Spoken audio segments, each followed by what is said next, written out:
যখন চাকরি করা মেয়েকে বিয়ে করে। মা আমি অফিসে বেরোলাম। হ্যাঁ এ কি বৌমা, তুমি এসব কি পরেছো? হ্যাঁ তা তুমি এই চুড়িদার না কি এইসব পরে তুমি অফিসে যাচ্ছ? তো কি মা আমি শাড়ি পরে অফিসে যাব?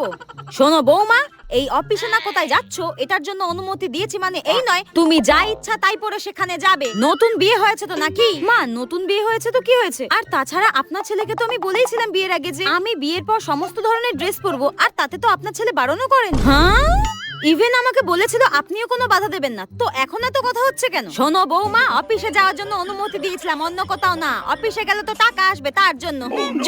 শুনুন মা, আমি বিয়ের আগেই যা বলার বলে দিয়েছি। এখন যদি নতুন করে আমার উপরে এইসব চাপিয়ে দেন আমি মানতে পারবো না। আমি কিন্তু স্রেফ আমার বাপের বাড়িতে চলে যাবো।